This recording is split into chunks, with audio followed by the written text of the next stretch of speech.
Ei, você está animado a ouvir uma história? Eu estou animada a te contar uma história. Então vamos lá. Respira fundo, se aconchegue bem, que a história vai começar. 1, 2 e tá! E era uma vez, no tempo ainda que os animais falavam, lá no meio da floresta. Os animais estavam ali morando no galho das árvores, aproveitando das árvores a morar. Mas o seu bode?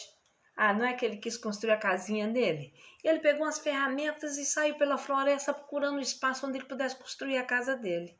E não é que ele achou? Ele achou um local onde dava com visual bonito para ele construir a casinha dele. Ele limpou tudo e voltou para lá, para no outro dia retornar, foi descansar um pouco para terminar a casinha dele.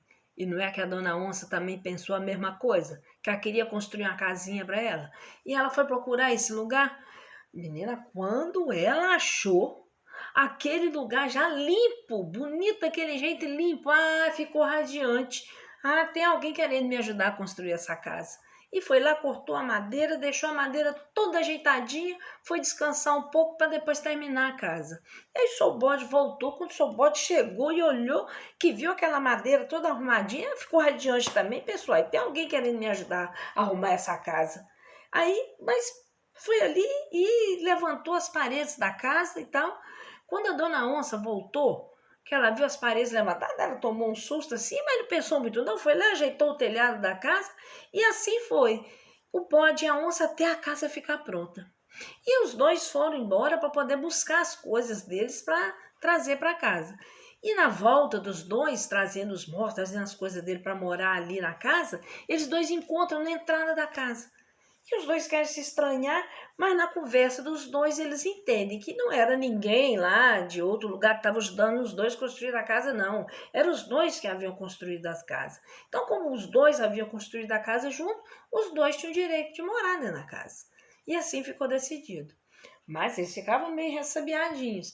E para a casa não ficar sozinha, decidiram que cada semana ia ser um que iria caçar. Quando chegou a vez da onça, que foi a primeira que foi buscar a caça, ela não pensou duas vezes, foi lá, matou um cabrito, trouxe um cabrito para ser feito para comer. O bode, até para não dizer que estava com medo nem nada, foi lá, ajudou a preparar o cabrito, mas não comeu não, ficou sem comer, não comeu o cabrito não. E ficou meio assim, assustadinho e tal. Mas aí quando chegou na vez dele de ir lá buscar a caça, ele pensando como é que ele ia fazer com essa caça e tal. Não é que ele acha uma onça morta, os caçadores tinham matado uma onça e deixaram ela lá no meio do caminho. Aí ele veio arrastando aquela onça para casa e chegou com ela dentro de casa. Quando a onça viu que o bode estava com outra onça morta lá dentro do terreiro para poder ser feito para comer, ela tomou um susto muito grande.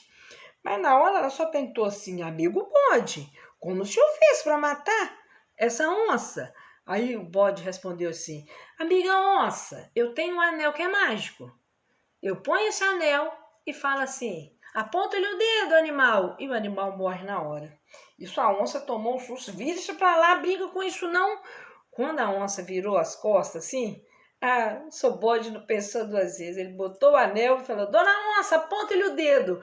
Quando a onça viu que ele estava apontando o dedo para ela com o anel, aí ela deu um pulão, pulou lá no meio da sala.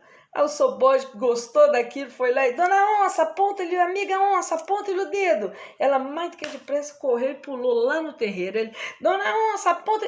Ela em carreira sumiu, ninguém mais viu essa onça, ela desapareceu. E o bode? O bode foi para casa, disse que tá lá, ó, na maior folga, de perna para o ar, descansando e tomando conta da casa sozinho. E até hoje ele é dono da casa toda. E assim termina a nossa história. Essa história entrou por uma porta e saiu pela outra. E quem quiser que conte outra. Esta é O Bode e a Onça, uma adaptação feita do livro de Luiz Câmara Cascudo. O meu nome é Márcia Castro. Márcia Castro, a filha da caridade, sobrinha da fé e da esperança.